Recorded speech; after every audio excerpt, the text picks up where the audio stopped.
Let's face it, getting your finances in order can be difficult, especially getting them in the proper order. And what I found is finding the right motivation can sometimes be the thing that just really gets the fire lit and is what you need in order to achieve this. But other times it's more about refocusing your attention in the right places.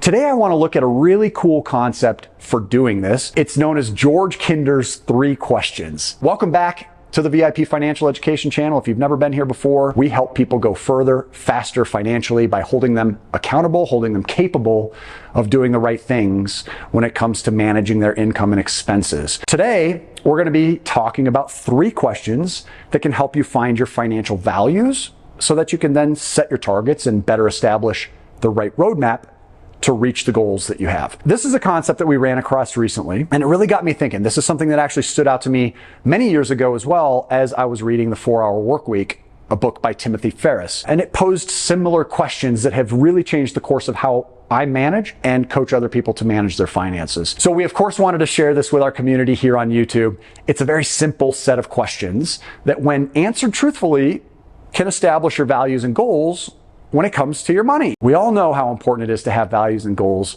so that you're not running in circles and just chasing after your tail, chasing after values or goals that aren't even yours to begin with. So the first question is this: imagine that you are completely financially secure. The way that Timothy Ferriss words it is, what would you do if you had $100 million in the bank? You have plenty of money, never have to worry about money again to take care of both your needs now or in the future. How would you live your life?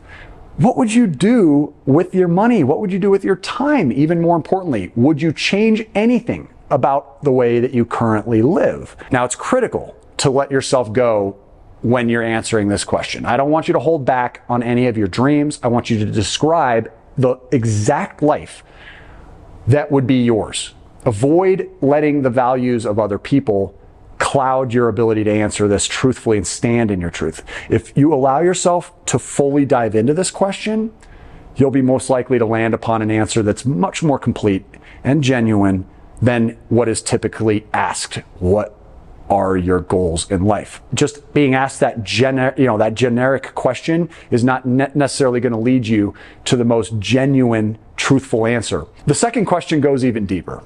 Imagine that you visit your doctor and your doctor tells you that you only have 5 or 10 years left to live. Now, before this gets too morbid, just keep in mind, you're seeking out your genuine values in this exercise.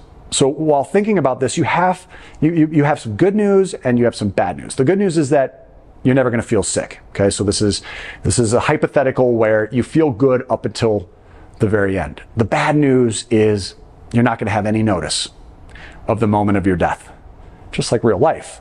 It's going to happen randomly. So what will you do in the amount of time that you have remaining to live? Will you make big changes to anything in your life? And how will you do it exactly? Before you start asking me, hey, Matthew, when did this turn into such a deep thinking self-help channel? I just want to remind you that carving out the right financial path for you starts with having your values and goals genuinely defined. This is a critical exercise. Now on to the third and final question. This time your doctor shocks you with even more news. News that you only have 1 day left to live. Make note of the feelings that arise when you confront this very real mortality. Ask yourself, what dreams would be left unfulfilled? What do I wish I had either finished or started? What do I wish I had done differently? What will I miss the most?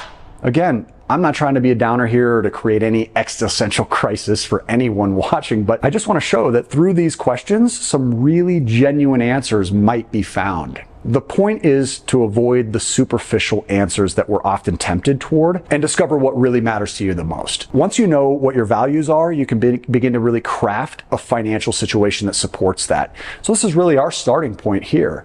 There's no sense in breaking your back, working your entire life just to support values and goals that weren't even yours to begin with. So to wrap up, please share a comment below.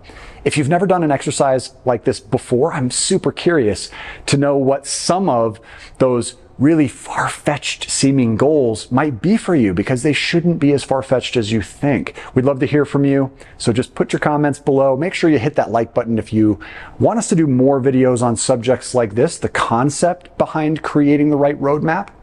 And be sure to subscribe, of course, to stay current with videos that we upload here on the channel. Thanks again for checking out our channel. We really appreciate your viewership more than you'll ever know.